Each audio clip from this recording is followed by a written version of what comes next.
Audu Aliyu, the special advisor to President Tinubu on Public Affairs, joins us now on Newsday. Thank you so much for joining us on the program. Thank you for having me. Good afternoon. Good afternoon. Well, a number of groups, have voiced concerns over the planned protests, saying Nigerians should be patient and that the protests could turn violent. But isn't it possible to put this same energy, of telling the protesters not to go out on the streets into actually protecting the protesters and ensuring that the protests do not turn violent, saying as Nigerians actually have a right to peaceful protest?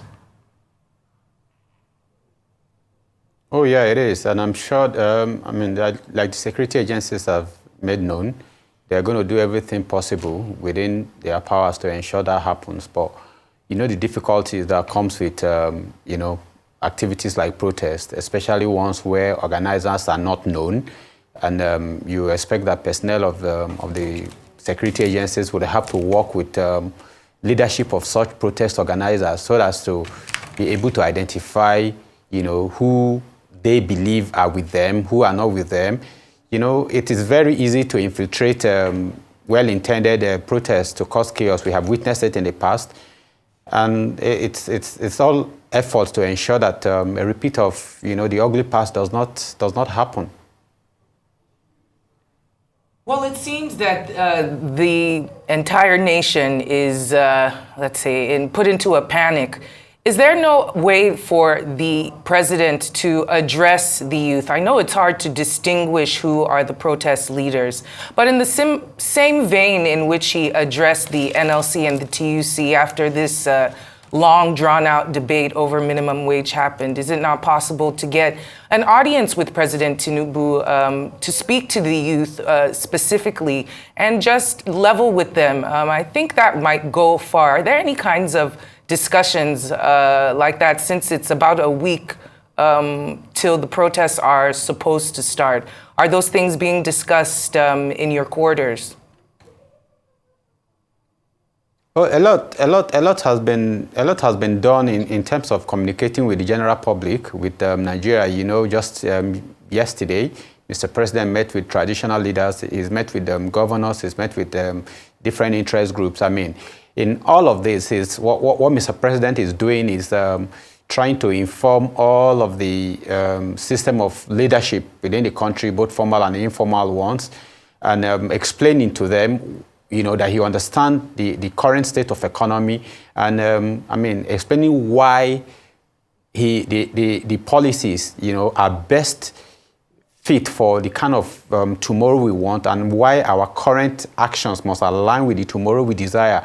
And, getting them to, talk more with Nigerians and appeal for more patience on the side of the people, that the pain he recognizes is only going to be temporary, because, the indices shows that the policies are right and they are working. And in a short time, the results are going to start hitting, individual homes, and all of this will be a thing in the past. All we just need at the moment is, patience with Mr. President. He's committed to ensuring that the kind of country we all desire is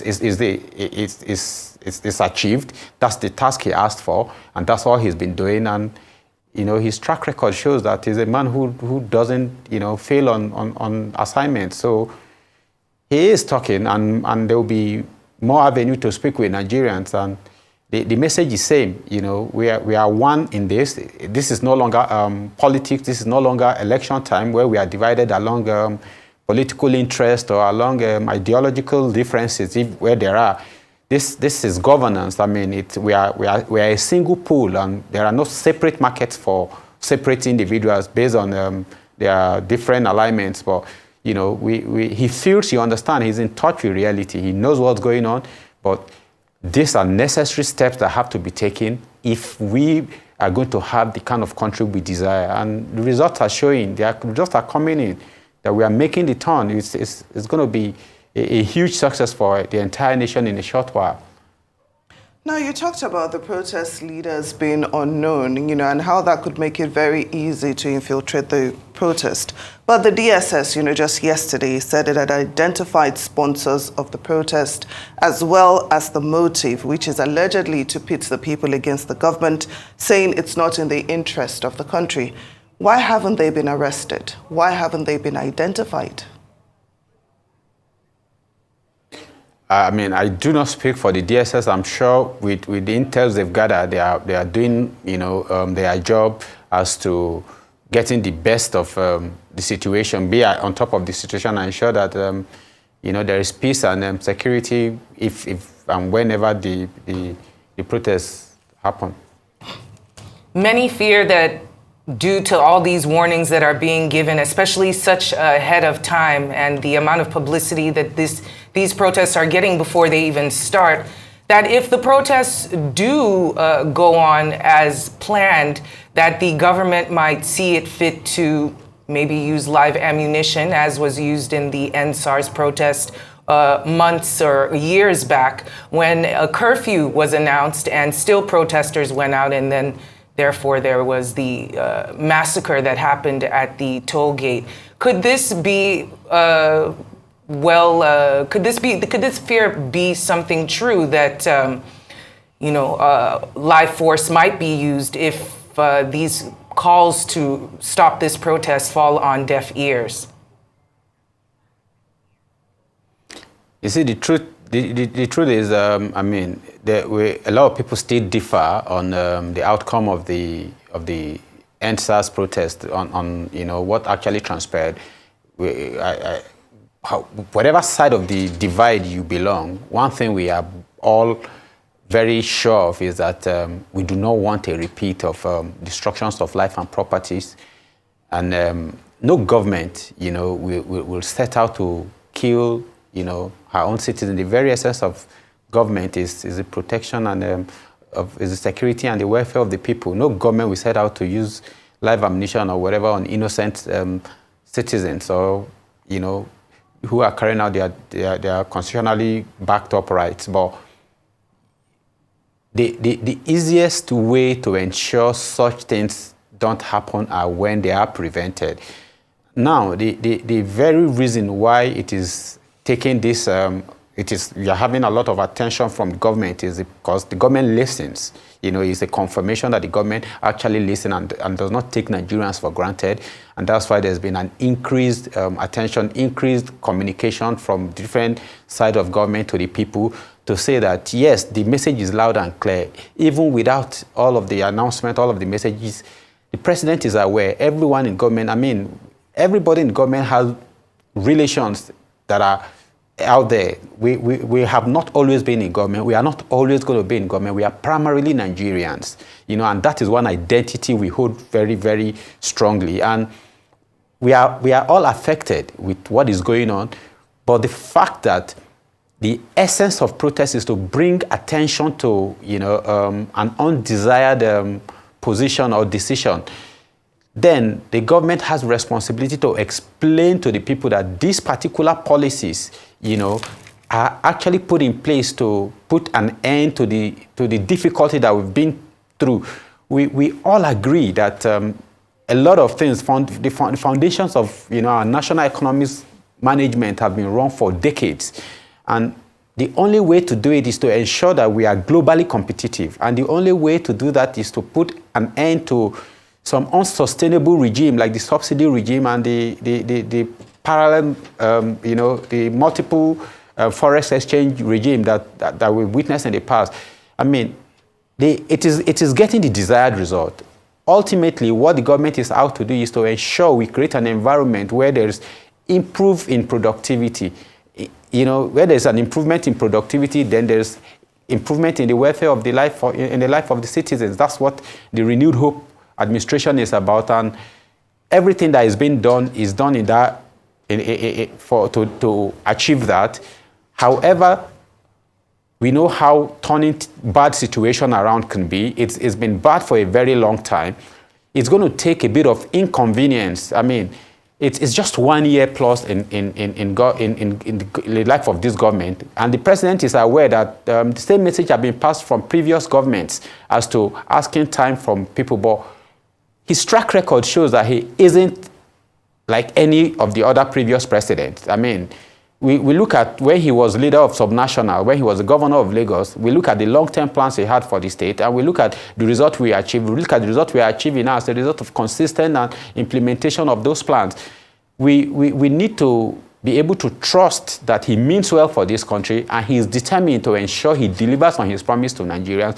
But it means that he needs to make tough and hard decisions, and responsibility is on him and on appointees like ourselves to explain to Nigerians to be patient with the administration.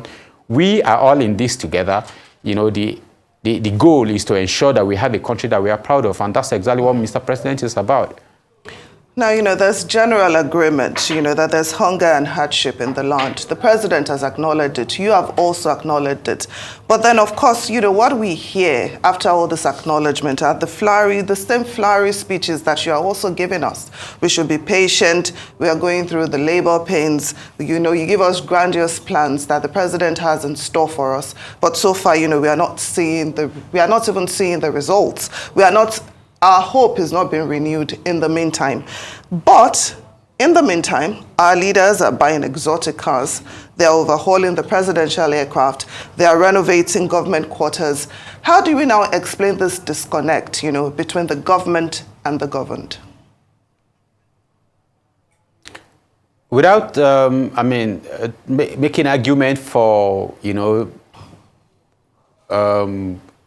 increase in the cost of governance, there's something that we must understand, that for a state to exist, the authority must exist and function properly. There are demands, there are necessities for any authority, any government to function properly.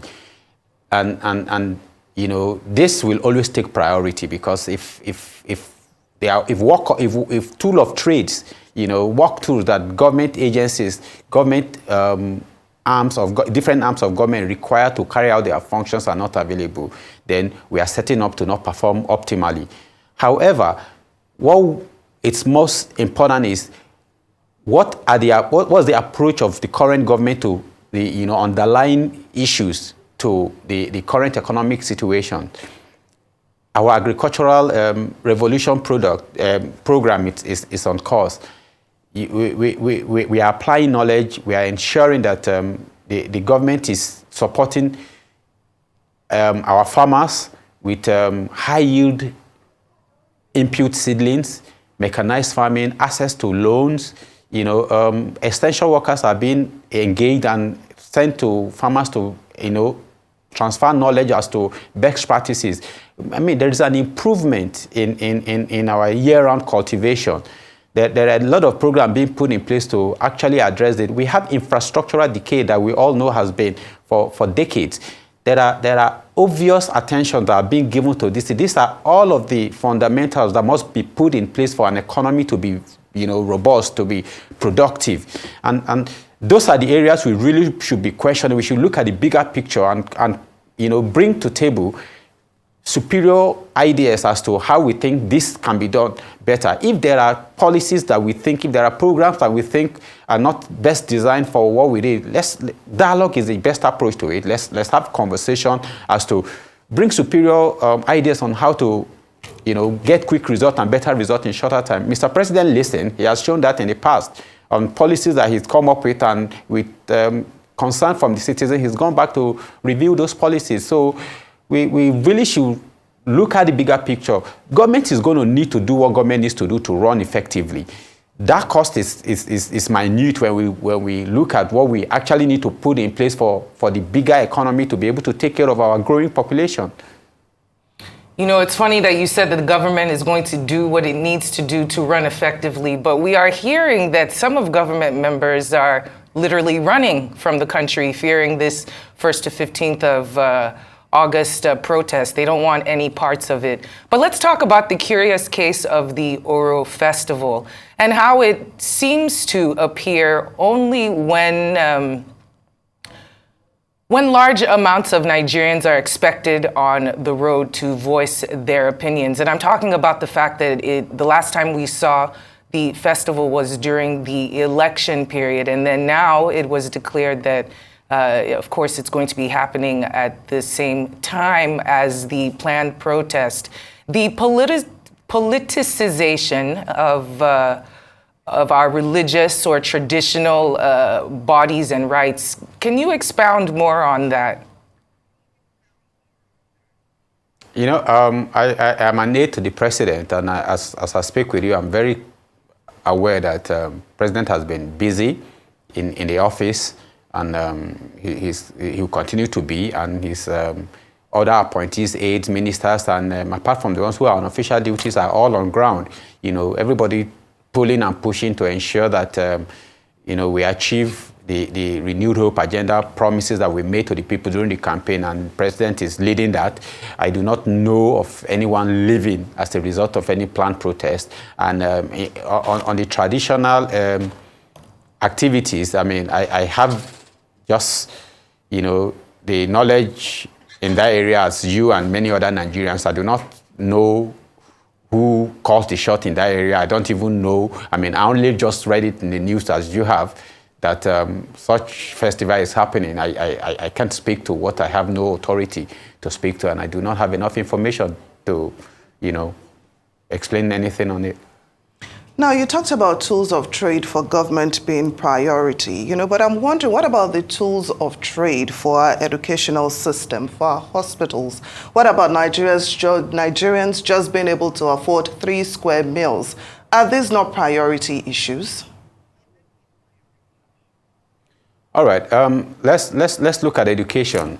I mean, after the minimum wage announced, you know, President has asked that the outstanding obligation to ASU and other, you know, educational bodies be, you know, quickly addressed.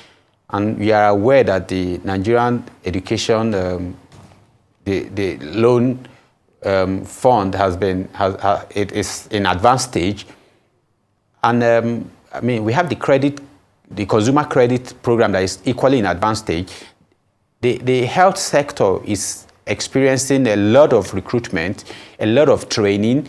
Then there is expansion of primary health centers from about 7,700 to 80,000 plus to bring, you know, to take primary health care closer to the people. A lot is being done in all of these areas. But like I said earlier, you know, it's going to take a little time for this to get to as many people as would want it to get to, and the only thing the government can do is to keep suing for the understanding of Nigerians and their cooperation, because the government cannot do it, you know, alone. We need the cooperation and the support and the collaborations of every single Nigerian. We need to all believe that we are on the same page.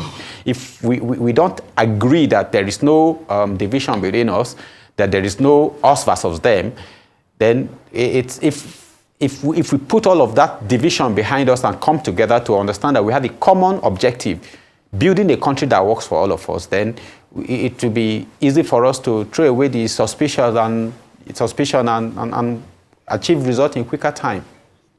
Now, Mr. Audu, just before I let you go, you know, I'd like us to talk a bit on the issue of the minimum wage. After a year of negotiations with the NLC, you know, and the federal government, they came up with a minimum wage of 70,000 that cannot buy a 50 kg bag of rice. So isn't this evidence, you know, that dialogue with the federal government is like talking to a brick wall?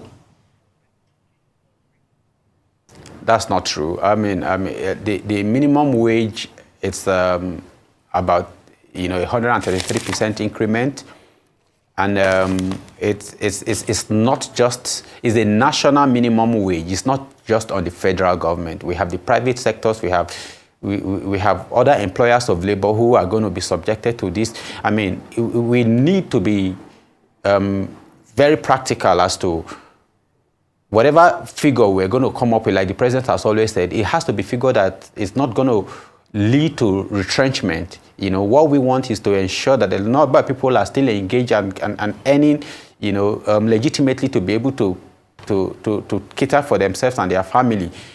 However, while the federal government is aware that, you know, it doesn't, the minimum wage by itself doesn't solve all of the problem. There are other initiatives of Mr. President that are ongoing, all aimed at, making life easier and better for the people. The dialogue is the only way we get to get things done. If we protest, even war itself, it's an action that is supposed to bring people to the table. It's not the end of any situation in itself. So protest, it's aimed to draw attention. When you get the attention, what is the next level? Is dialogue. So we must, as far as we're in democracy, we must celebrate dialogue, we must encourage dialogue at all times, and we must be able to, listen to ourselves and see situation from everybody's angle, so we are able to come to a position that, serves all of us as against one versus the other.